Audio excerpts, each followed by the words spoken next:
Have you ever heard whispers of a mysterious third eye, a hidden portal to intuition, clarity, and higher consciousness? For centuries, this concept has intrigued philosophers, mystics, and spiritual seekers. In this video, we are diving in to explore exactly what the third eye is, its connection to a tiny gland in your brain, and how you might begin to unlock its potential. First, let's understand what chakras really are. The word chakra comes from Sanskrit, an ancient Indian language, and literally translates to wheel, circle, or disc. Chakras are often described as spinning vortexes or wheels of light that facilitate the flow of prana, meaning vital life energy throughout the body. Metaphysically speaking, it represents insight, intuition, wisdom, and the ability to see beyond the ordinary physical world, to perceive truth without reliance on the five senses.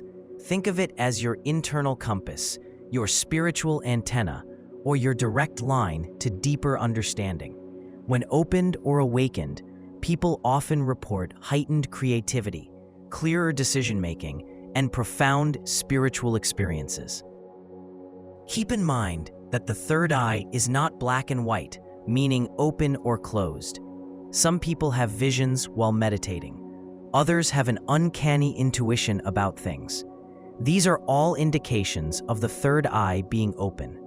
However, usually in a normal beta brainwave state or higher, the third eye is not as open as it could be in a slower alpha brainwave state. If one were to ask, How do I open my third eye? well, the answer is, it might already be, and further practice can make it more active. Certainly, meditation and clearing the mind can help with this. So what gives this spiritual concept a physical anchor? The answer lies in a tiny, pea-sized structure deep within the center of your brain called the pineal gland. There are 7 main chakras, or energy centers, in the body. Each one is associated with a specific gland in the body. Author Will Allen describes these energy centers in a fascinating article titled The 7 Chakras Guide on the website myyogateacher.com. There, you will find this image that shows the energy centers and their associations. The philosopher René Descartes famously called the pineal gland the principal seat of the soul. Scientifically, it's an endocrine gland that regulates your sleep-wake cycles by producing melatonin, the hormone that tells your body when it's time to rest. In the evening, when the sun goes down, the pineal gland detects the darkness of the day and proceeds to produce melatonin, causing one to become sleepy. As daylight emerges in the morning, the pineal gland begins to suppress the production of melatonin. The connection between the pineal gland and the third eye is due to several fascinating attributes. For one thing, it's centrally positioned, mirroring the location of the Ajna chakra. Second, even though it's deep in the brain, it is sensitive to light coming in through the eyes, earning it the nickname the third eye of the brain. Dr. Joe Dispenza describes tiny crystals in the pineal gland as being piezoelectric, meaning they can convert mechanical pressure into electromagnetic signals, essentially acting as an energetic antenna that helps us receive higher frequencies and information. Some believe the pineal gland is prone to calcification, the buildup of calcium phosphate crystals, which some believe dulls or shuts down its energetic function, hindering the awakening of the third eye. Personally, that is why I use a non-fluoride toothpaste and drink filtered water. Some conspiracy theories suggest that fluoride is purposely added to tap water to deliberately hinder mankind from reaching higher states of consciousness. So, how do you work to awaken this powerful center of insight? This is a gradual process that can involve diet, lifestyle, and dedicated practice. First, many practitioners focus on decalcification.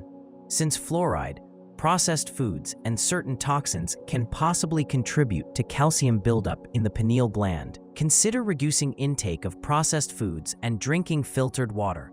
Some use supplements like iodine, apple cider vinegar, or vitamin K2, but always consult a professional first. The mental step is the core practice. Focus. Sit quietly and focus your attention inward, directing it to the space between your eyebrows. Visualize a gentle, glowing light or energy, perhaps indigo or violet, radiating from this spot. Breathe deeply, inhaling this energy and exhaling any mental fog or resistance. What one is trying to do here is bring the normal beta brainwave state, which is between 13 and 30 Hz, down to less than 10 Hz, while still remaining conscious and not falling asleep. Some people will hum, which helps to focus on the sound of the humming and avoid the random thoughts of daily life that come to mind. The journey to awakening the third eye is a deeply personal one. To foster greater clarity, intuition, and a more profound connection to the world around you and perhaps beyond. Please like and subscribe to continue with me on this journey in Going Beyond Yourself. Pure love to all.